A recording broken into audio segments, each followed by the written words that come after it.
महर्षि उड़िया बाबा को भी एक उपासक ने प्रश्न किया था कि महाराज जी, मन कैसे रुके? तो उड़िया बाबा ने उत्तर दिया, नियम पालन से। यदि हम नियम पर दृढ़ रहें तो मन हमारा क्या कर सकता है? नियम तो परमात्मा देखता है। हम लोग नियम पर दृढ़ नहीं रहते, इसी से हमारे देश की दुर्दशा है। संध्या वंदन तक का नियम जाता रहा है। भजन करने के लिए नियम की बड़ी आवश्यकता। हाँ, बड़े नियम की आवश्यकता है। तो जैसे प्रातः काल से सायंकाल तक की हर व्यक्ति की अपनी एक दिनचर्या होनी चाहिए। ऐसा नहीं कि आज हम 4 बजे उठे, कल 7 बजे उठे, पर फिर मन को आप कंट्रोल नहीं कर पाएंगे।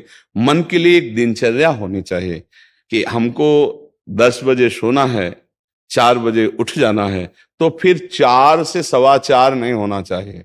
4 बजे उठ जाना, ऐसा नियम बना ले। और उठ करके हमको थोड़ी देर नाम जप करना है, थोड़ी देर हमें वाणी जी का गायन करना है, थोड़ी देर हमें ध्यान, एक अपनी दिनचर्या।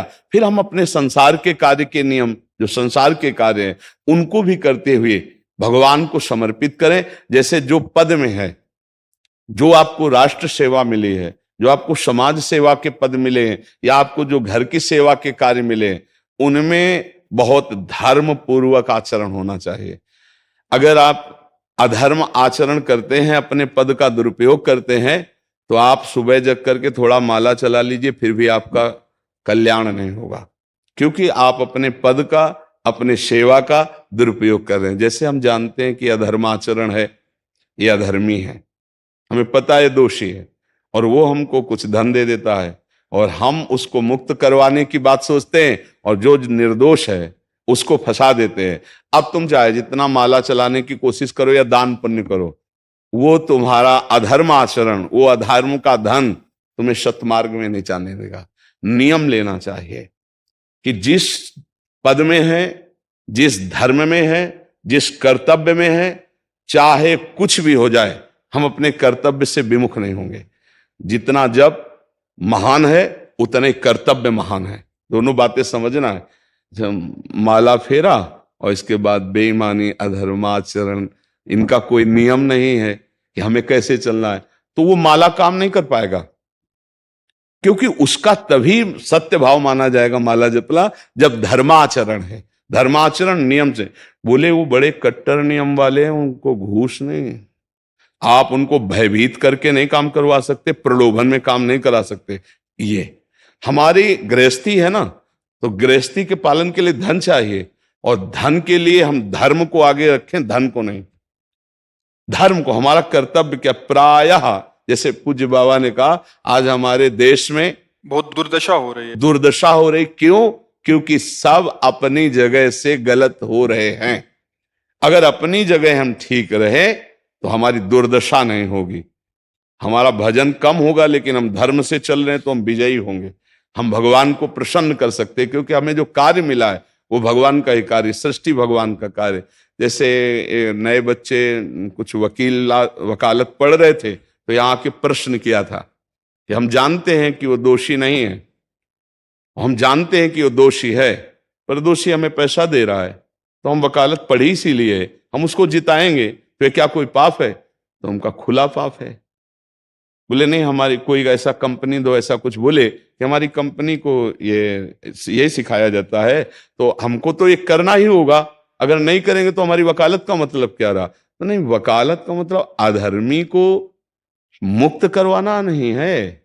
वकालत का मतलब अधर्मी के सबूत एकत्रित करके उसको दंड दिलवाना है, और धर्मात्मा को मुक्त करवाना है। अब इसके लिए आपके पास अर्थव्यवस्था अगर कमजोर भी है, तो धर्म व्यवस्था आपकी पूरी है। धर्म व्यवस्था ठीक है तो परिवार स्वस्थ रहेगा, सुखी रहेगा, भगवान आप पर प्रसन्न रहेंगे।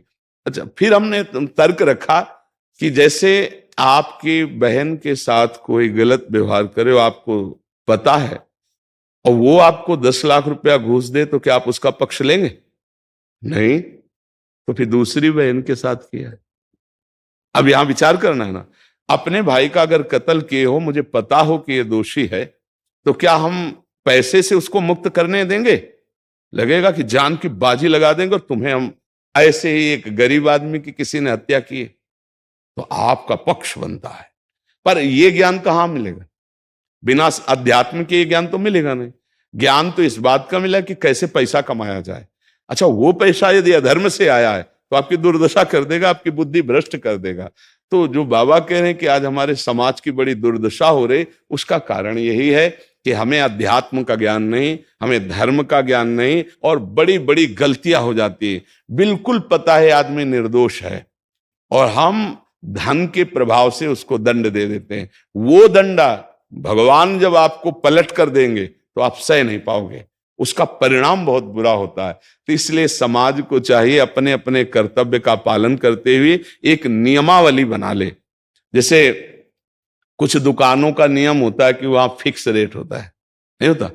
वहां ये नहीं चलेगा कि कसम से कहते हैं कि तुम्हें हम अपना जान करके कि 100 रुपया मीटर ये मिला है, हम बिल्कुल मुनाफा नहीं ले रहे। नहीं, झूठ क्यों बोल रहे हो?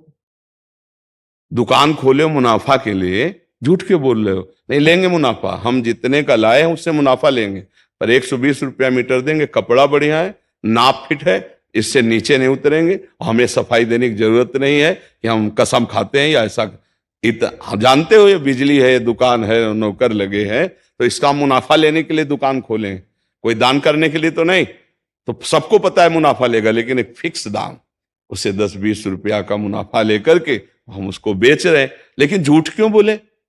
बोले झूठ के बिना धंधा नहीं चलता। नहीं, ऐसा नहीं है।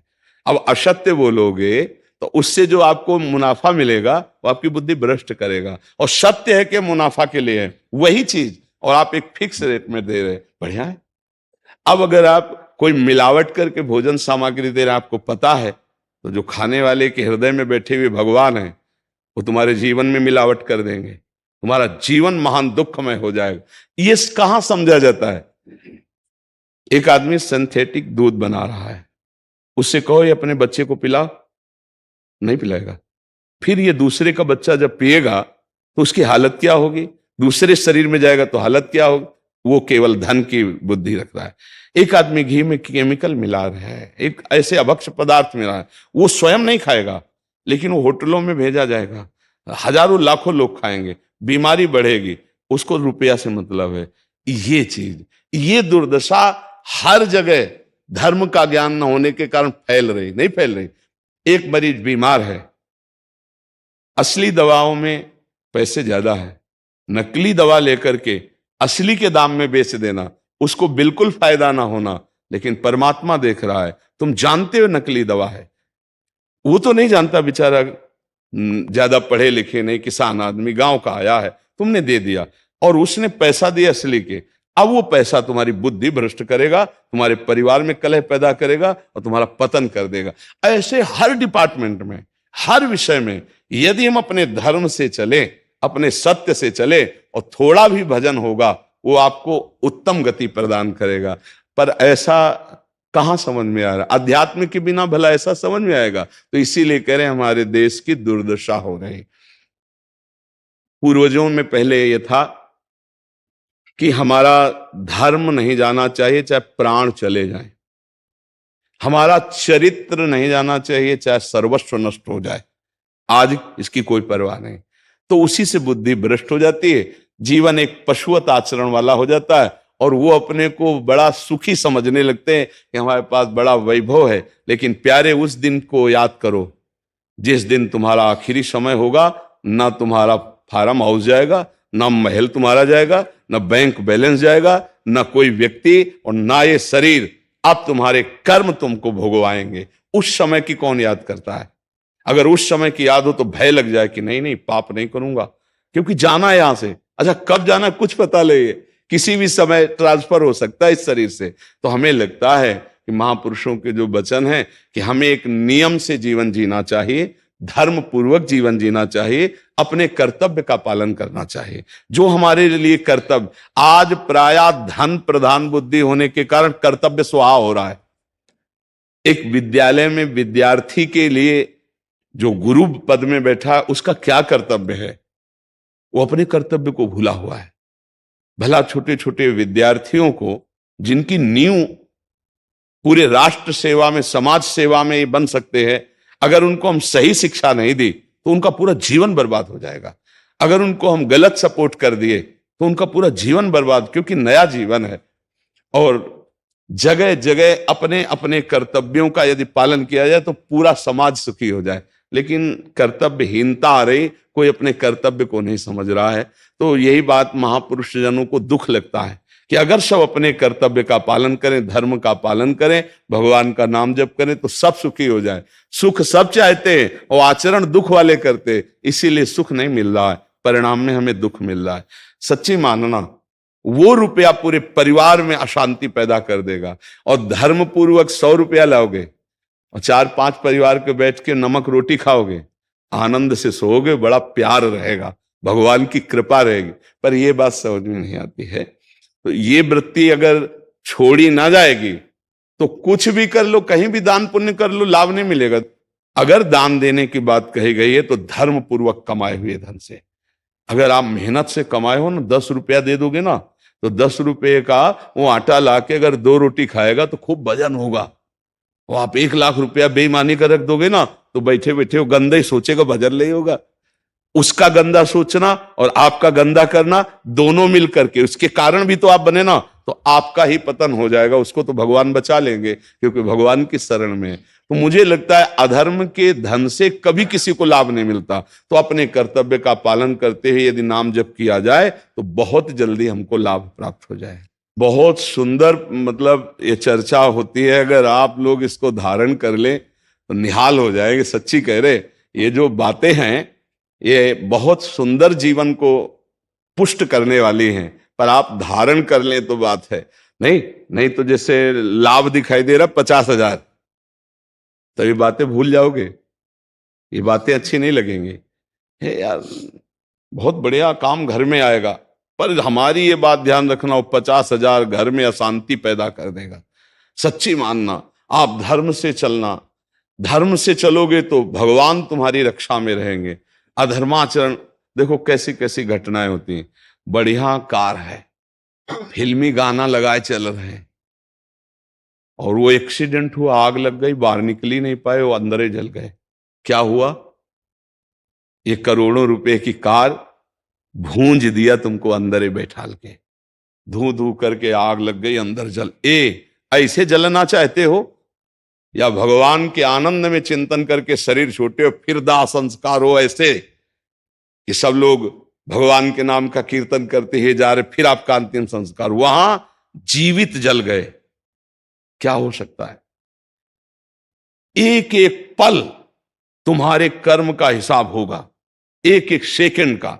ऐसे कर्म करो कि हमारा अच्छा हिसाब हो, बुरा हिसाब। ये मत समझो कोई देख नहीं रहा, वो देख रहा है जिसको हिसाब करना है, वो देख रहा है। उसके लिए कोई वकील या किसी सबूत की जरूरत नहीं होती, वो सर्वांतर्यामी आपके अंदर बैठे ही देख रहा है। तो सदैव जैसे सत्संग सुन रहे हैं, तो अगर हाथ जोड़ के प्रार्थना है, थोड़ी भी बात मान लोगे तो आप सच्चे सुख के मार्ग में चलने लगोगे।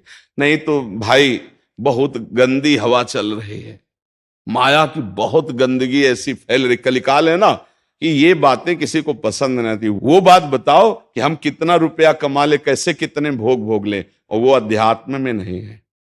आपको सच धोखे में मत रहना, अध्यात्म में है। जितना आप धर्म से चलोगे उतना सुखी होगे, और लोक में है जितना धन मिल जाएगा उतना सुखी माना जाएगा। लेकिन वो सुख नहीं है, वो चंद मिनट के लिए हाइलोजन की तरह जलेगा, फ्यूज हो जाएगा। और धर्मात्मा दीपक की तरह जलेगा, पर बहुत काल तक चलता रहेगा। इन बातों का चिंतन कीजिए, खूब नाम जप कीजिए और भगवान के भरोसे रहिए, गंदे आचरण मत कीजिए।